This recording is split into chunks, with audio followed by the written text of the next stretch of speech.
So today we're mashing in on my Belgian Wit beer, and I'm gonna probably end up splitting this. It's a 5 gallon base batch, and what I'm gonna do is split it after primary and keg 2.5 gallons, and then split the other 2.5 gallons.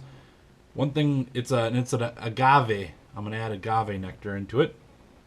So I was thinking maybe a little bit of coconut might be good in there. So I'm gonna toast some coconut, throw it into secondary, and see what happens. You know. So I will be clipping in some brew day footage at some point here, and get you guys a little bit of snippets of my brew day. But speaking of small batches, I've been working on. You guys by now know me and my electric projects, but so I started putting together an electric panel, and what this one is going to be used for is small batch brewing. It'll actually work on 110 volts, and I will have a 1400 watt heating element in my kettle, and I'm be looking to do 2.5 gallon batches. Now, I'll do a separate video on this, but basically I have a heating element, a small pump, inline pump, and then basically brew in a bag. I'll have a probably like a 7 gallon kettle, and then brew in a bag. I'll have the heating element in there. I'm gonna have a false bottom over that so that I can protect the bag from the element. And I'm gonna do test batches. One thing, with the 5 gallon batches, you do 5 gallons. That's 2 cases of beer, full corny keg, and it takes up a lot of space. So if I'm doing test batches or trying something new and I don't know if I'm gonna like it or how fast I'm gonna drink on it, I'm thinking I can do 2.5 gallons. I mean, it's a case of beer, or 12 bombers. So I mean, I think that'll be more reasonable for space. And plus, if you don't like it, it's only 2.5 gallons, and it's a couple, well, let's say, half the price of what a big batch would cost. So I will shoot a separate video on this in the near future. I got this build, I think, almost finished. I want to do a test batch on it next week, and yeah, I'm pretty excited, because those of you guys that brew 5 or even 10 gallons, I mean that's a lot of beer. And if you're doing something that you're testing some different stuff, or you're putting some weird stuff in your beer, or it's not a style that you're gonna like or not. 5 gallons is a lot to sit around, and if I can do 2.5 gallons, I mean, I should be able to move that pretty quick. So, just for simple testing and trying new things and trying new styles and playing with stuff, I'm gonna do 2.5 gallon batches. So you'll be seeing a separate series, just on 2.5 gallon batches here at some point. I would like to get back into my brew day footage, like my brew day videos again.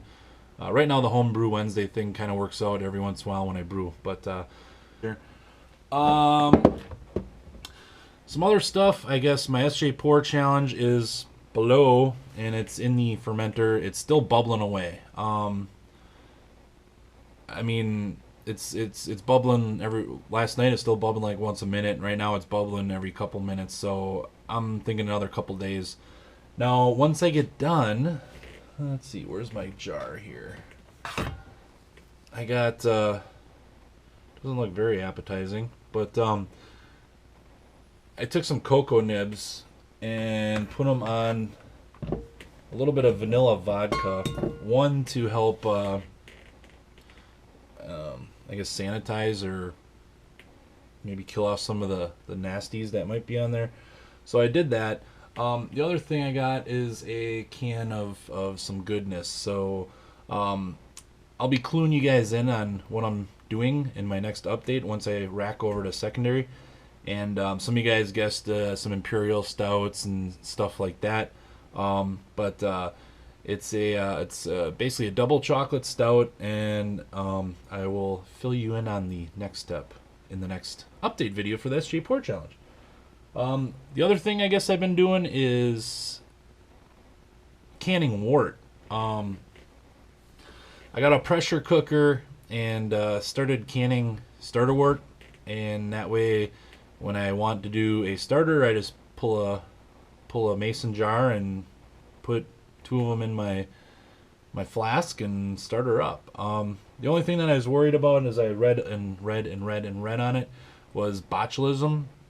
So I got a pressure cooker, and from what I understand, you know, that takes up to about 250 at 15 psi, and that kills off the spores. But hopefully I don't die. If not, it was nice knowing you guys.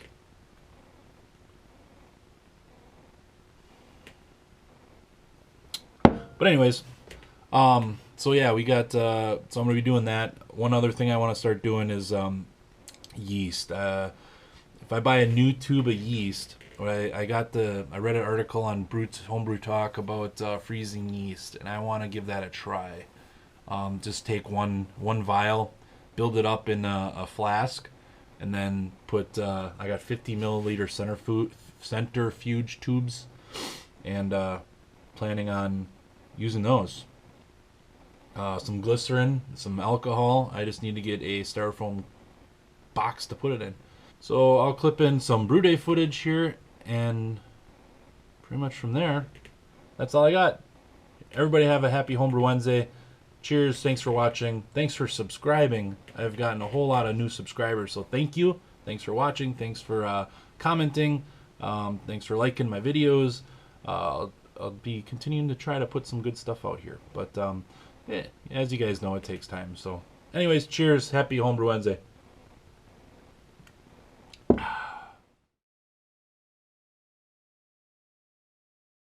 Alright, we're going to mash in. Got all my nice grains here for my Belgian Wit brew day. Got my strike water sitting about 161 right now, which I preheated my mash tuns, so I don't think I'm going to get too much of a loss here. I mean, obviously I'll get some, but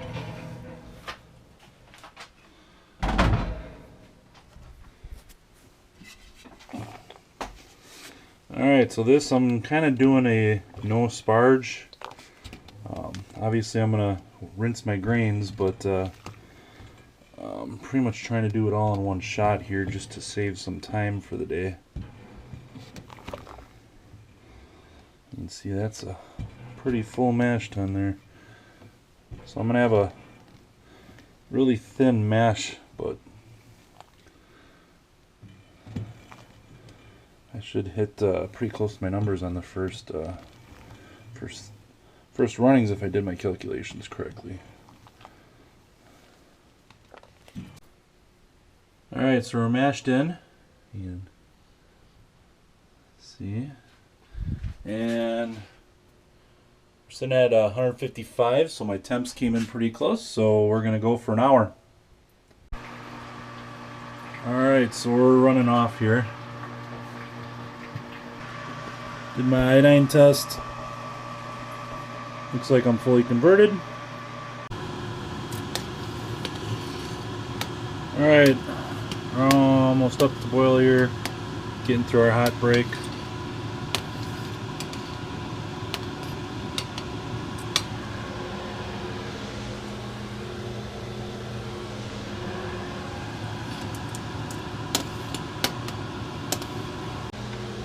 Alright, we're doing a 75-minute boil on this bad boy. There we go.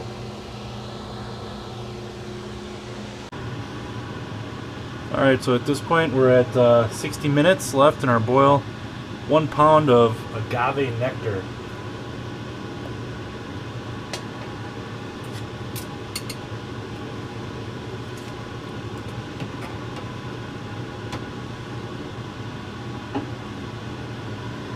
Alright, we're going to let this come back up to a boil and then hit our hops.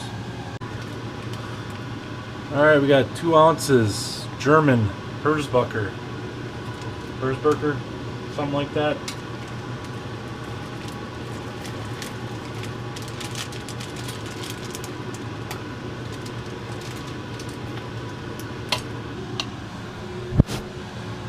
It's like the Chicago River on St. Patrick's Day. It just turned my wort green.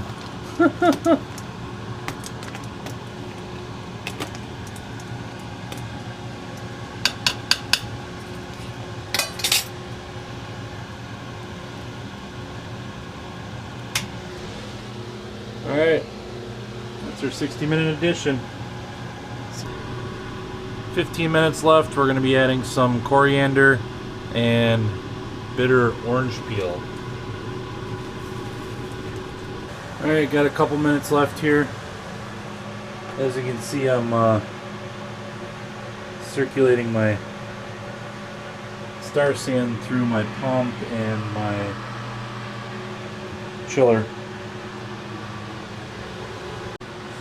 One thing that I found handy brewing in the basement here, I don't have any drains, just a washing machine pan, you know, and it just slides out. You can rinse it off every time. It catches all your green and your wort and your water. Less on the floor.